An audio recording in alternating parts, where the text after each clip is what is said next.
간단히 말씀을 나누겠습니다. 네. 1절부터 4절 다니엘 6절 말씀인데요. 제가 읽어보겠습니다.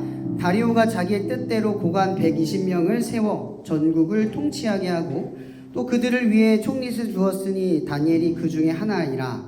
이는 고관들로 총리에게 자기의 직무를 보고하게 하고 왕에게 손해가 없게 하려 함이었더라. 다니엘은 마음이 민첩하여 총리들과 고관들 위에 뛰어나므로 왕이 그를 세워 전국을 다스리게 하고자 한지라. 이에 총리들과 고관들이 국사에 대하여 다니엘을 고발할 근거를 찾지 못하였으나 아무 근거, 아무 허물도 찾지 못하였으니 이는 그가 충성되어 아무 그릇됨도 없고 아무 허물도 없음이었더라. 그럼 많은 그리스도인들이 영향력을 발휘하는 자리를 사모합니다. 내가 어떤 사람이 되면, 어떤 위치에 되면, 또 내가 졸업을 할 때가 되면, 내가 취업을 하면, 내가 교수가 되면, 내가 뭐가 되면, 내가 취업이 되면 이라는 다짐들을 많이 합니다. 그럼 다니엘이라는 인물은 우리들에게 엄청난 귀감을 줍니다. 총리라는 어마어마한 최고의 직책에 올라가서 이 포로의 신분에도 불구하고 하나님의 영광을 드러내는 자리에 섰다라는 건 정말 얼마나 우리가 동경할 수밖에 없는 자리인가를 생각하게 합니다. 그런데 여러분, 정말 다니엘이 그 자리에 올라섰을 때 좋았을까요? 저는 전혀 그런 생각이 들지 않았어요. 왜냐면 다니엘은 포로의 신분이었고 뒷백이 없습니다. 높은 자리에 올라간다는 건요, 수많은 시선과 공격에 한복판에 홀로 서 있는 것과 똑같은 느낌인 거예요. 우리가 볼 때면 총리가 됐으니까 다니엘 인생 끝났다 이렇게 생각할 수 있지만 다니엘은 오히려 숨어서 하나님을 지켰던 그 시기가 더 편했을 거예요. 그런데 하나님께서 그를 세상의 등경이요로 이렇게 비춰 올리십니다. 아마 다니엘은 그 자리에 딱 올라섰을 때 엄청 두렵고 떨리고 걱정이 됐을 겁니다. 그런데 그가 그 자리를 기꺼이 맞아들일 수 있었던 건 하나님께 뜻을 정했기 때문입니다. 근데 그 뜻을 정했다라는 게 뭐냐면 하나님을 인식하고 하나님을 경험하고 하나님의 그 성령의 역사, 영적인 어떤 민감함 속에서 계속 하나님과의 관계 속에서 살아가기를 애썼다 이 뜻이에요. 그게 다니엘이 포로의 신분에서 총리의 자리에 이르기까지 그 심란한 시기를 버텨냈던 힘입니다. 그가 총리가 돼서 그의 길이 달라졌을까요? 그의 삶의 방식은 전혀 달라지지 않았어요. 하루에 3번, 자기 자리가 좀 더 나아지니까 이제는 집에 돌아가서 하루에 3번 예루살렘을 향하여 하나님이 우리의 민족을 돌아오시게 하실 것이라는 그 약속을 믿고 감사하며 기도를 했습니다.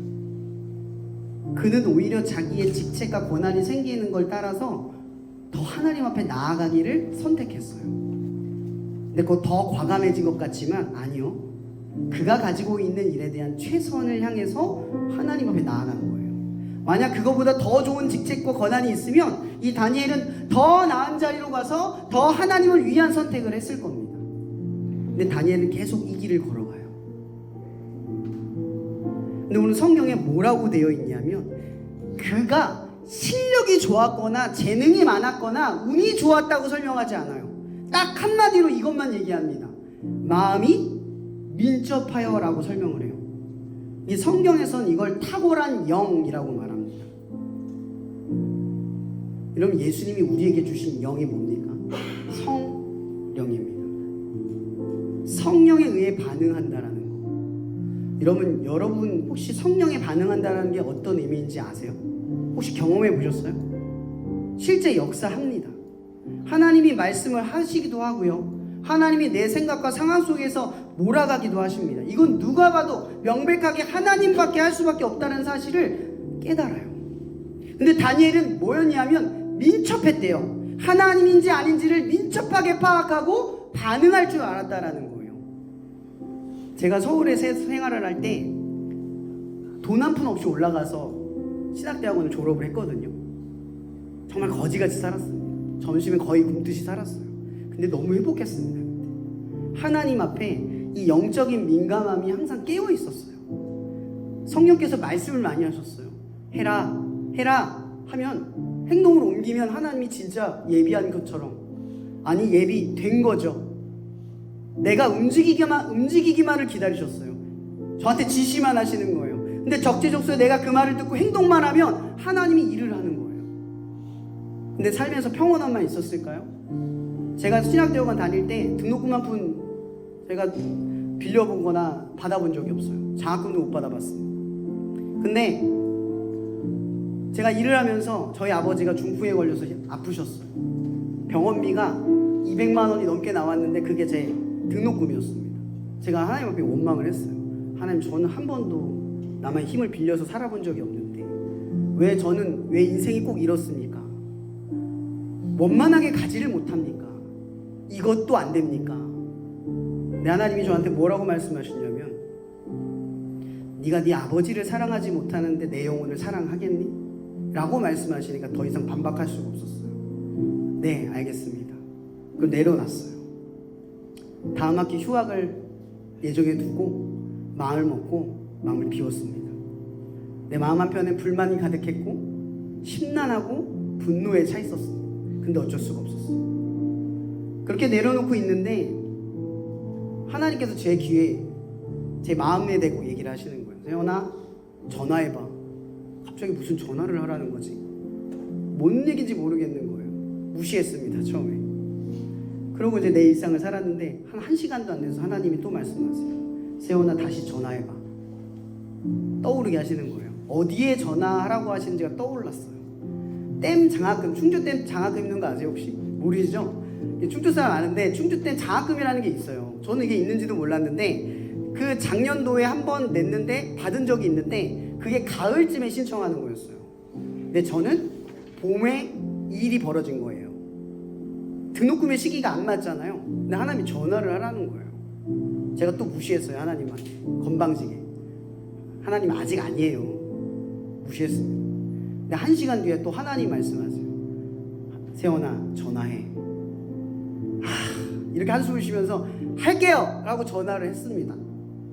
전화를 했더니 하나님 뭐라고 하신 줄 아세요? 아니, 그 상대방이 뭐라는 줄 아세요? 이번에 장학금이 가을이었는데 봄으로 바뀌었어요. 일주일밖에 안 남았는데 지금 빨리 신청하셔야 됩니다. 그래서 일주일 안에 신청을 부랴부랴 했는데 됐어요. 신청한다고 되는 게 아니잖아요.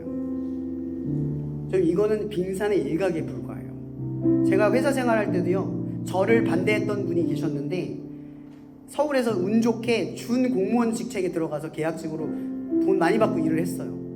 은행권인데. 근데 거기 과장님이 저를 반대했어요. 나이가 많다고. 근데 대리님이 천주교 다니시는데 신학대학원 다니니까 믿을만하다고 저를 뽑아준 거예요. 얼마나 반대를 했는데. 근데 제가 1년 다녔고 2년 다녔는데요, 그분이 저한테 이런 말을 하는 거예요. 세원씨, 나는 교회를 다녀본 적도 없고 예수님이 누군지도 모르고 신앙이 뭔지는 몰라.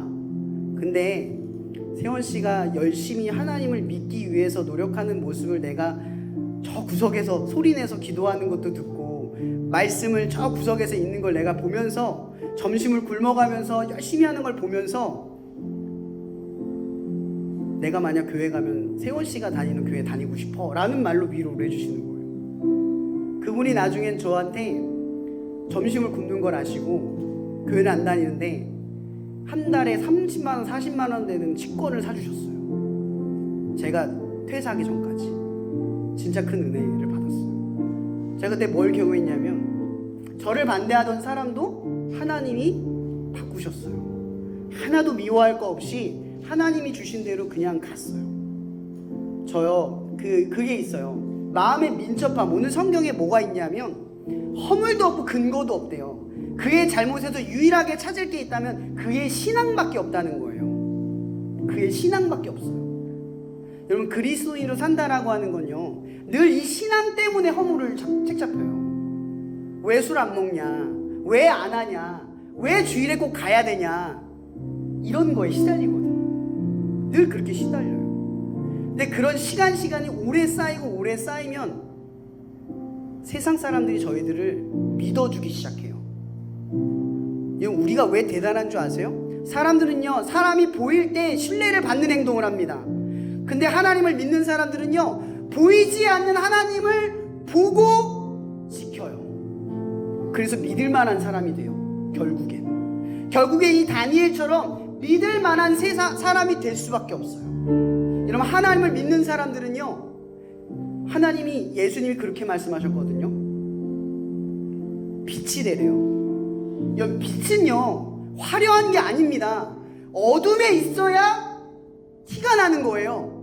여러분, 어둠은 어떤 곳입니까? 꺼려하는 곳이고, 가고 싶지 않은 곳이고, 피하는 곳이잖아요. 거기에 빛이 되라는 거예요. 그리스도인들은 항상 꼭 이렇게 필요하고 꺼려지고 남들이 안 하려는 것을 하기 때문에 세상에 꼭 필요하고 세상에 꼭 존재해야만 하는 하나님의 자녀가 되는 겁니다. 사랑하는 여러분, 오늘 이 기도회를 통해서 여러분의 삶에 이 민첩함이 회복되기를 원합니다. 하나님이 아니라고 할 때 네, 안 할게요 하나님, 그게 들렸으면 좋겠습니다. 하나님이 가라고 할 때 네, 가겠습니다 하나님, 그게 들리는 일상이 되었으면 좋겠습니다. 하나님, 나 너무 힘듭니다, 내 삶을 고쳐주시옵소서 할 때 이렇게 가봐, 그게 들리는 여러분이 되기를 바랍니다. 마음의 민첩함이 회복되는 시간이 되기를 바랍니다. 이 시간 우리의 닫혀져 있고 굳어져 있어서 하나님의 음성을 조금도 듣지 못하고 반응하지 못했던 이 캠퍼스의 생활 중에 이 시간 하나님을 향한 우리의 마음의 민첩함이 깨어나는 시간이 되게 하여 주시옵소서. 하나님의 세미한 음성을 다 알아듣고 삶의 행동으로 옮길 수 있는 우리가 되어지게 해달라고 이 시간 다 함께 주여 한번 외치며 다 함께 기도하며 나갔으면 좋겠습니다. 기도하시겠습니다. 주여!